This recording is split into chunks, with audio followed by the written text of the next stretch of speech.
My own views are based only upon rigorous and careful observation. A genius, but a humble, modest genius I remain. I speak only of what I have seen with my own eyes through that great invention of mine, the telescope. Yes, Your Majesty, I am aware of the existence before the court of a number of signed depositions that I was seen on the 17th of May, 1609, allegedly buying a telescope from a street stall in the Colosseum Sunday market in car boot sale. And yes, on mature reflection, I do now recall undertaking some such transaction on the date mentioned.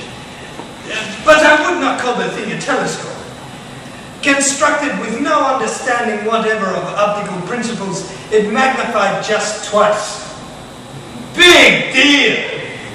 It showed nothing of the heavens that could not already be seen with the naked eye. Indeed, I had already built such an instrument in my own workshop and improved on the design immeasurably. For it was I who discovered the need to combine a weak lens with a strong one to increase the magnification.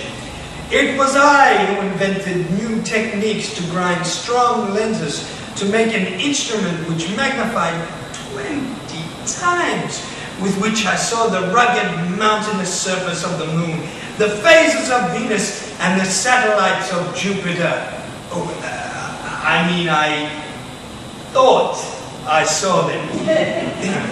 You will understand, I am sure, how I came to entertain, just for a moment, of course, the heretical notion that these things really were there. That the moon actually does have mountains, Jupiter's satellites actually do orbit it, and Venus and the Earth really do go around the sun. How much more plausible it is that Ptolemy's original 79 epicycles have real existence in space, and that there really are these giant wheels spinning around up there.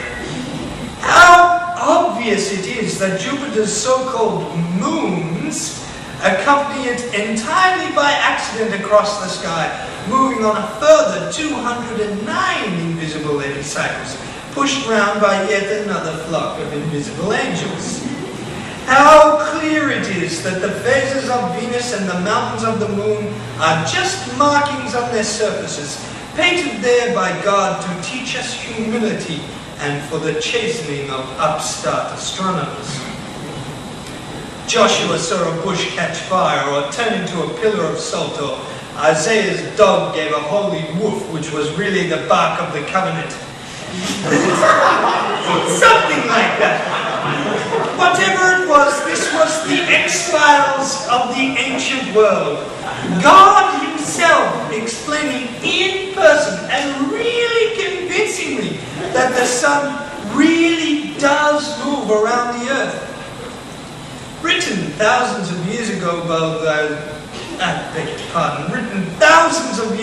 by those scientific geniuses, the desert tribesmen of Egypt, Assyria, and Israel.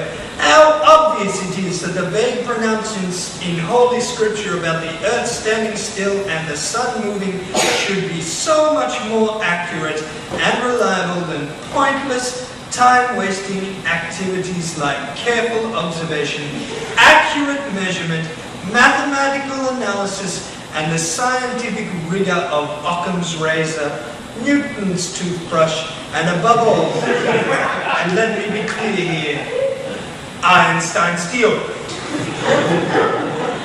I mean, if Holy Scripture wasn't all literally true, why then this whole world, its sublime harmony, the beauty of its birds and beasts, the way the sky fits so neatly around the edges of the land, all these things could be mistaken for different parts of one great sacrilegious question in which no person's worth is diminished for daring to reach out to answer it for themselves.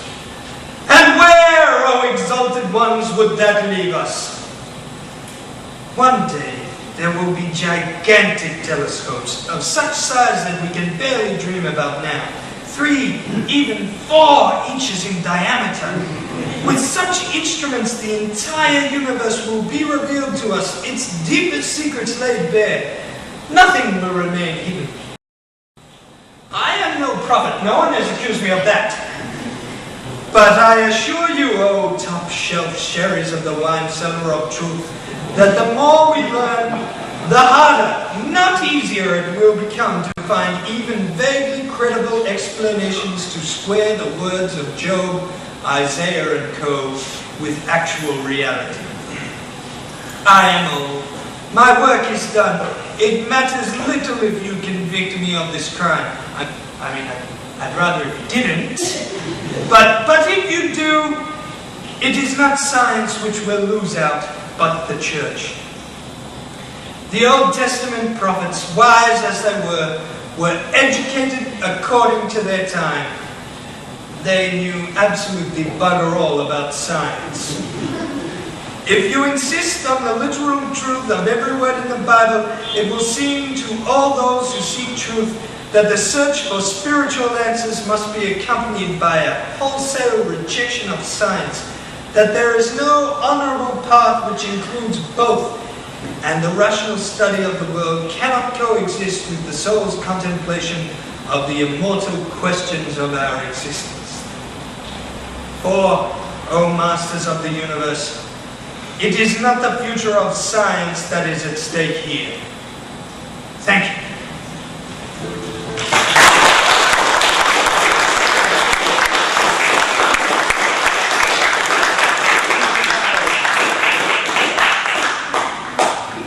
Thank you, Monsignor. And now, esteemed holy colleagues, it is time for us to answer the questions we are here to decide.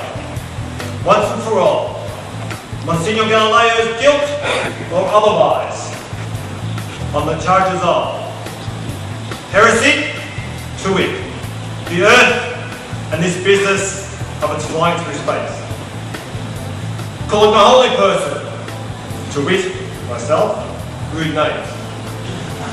And lastly, common affray with a loaded telescope. So to all those who find the defendant guilty, please raise your hand.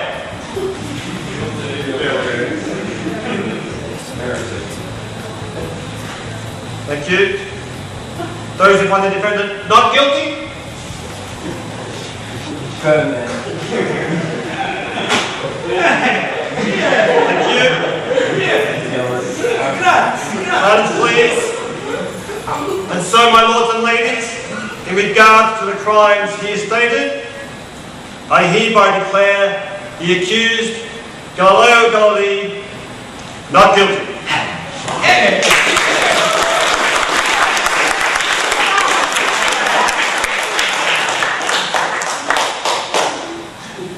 Finally, I'm happy to say that Monsignor Galileo has kindly agreed to remain with us briefly. If any of you would wish to capture this historic moment with him in a photo, you're welcome to do so. Thank you and good evening.